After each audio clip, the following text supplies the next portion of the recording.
As realtors, we meet new people daily, and while this is one of the most exciting parts of our job, it also comes with its own set of risks. But did you know that you can play a key role in keeping us safe?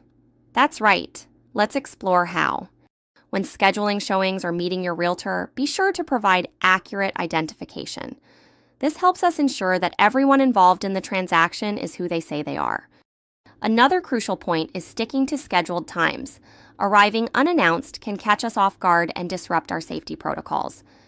Let your realtor know if you're bringing someone else to the showing. Surprises can be fun, but not when it comes to safety. Remember, if you see something that doesn't feel right during a showing or open house, don't hesitate to speak up. Realtors often work alone, and your vigilance can make all the difference. Safety in real estate is a community effort. By working together, we can ensure that every transaction is not only successful, but safe for everyone involved. Visit the link in the description to check out the full blog for all the details. Follow us on social media for more tips and updates.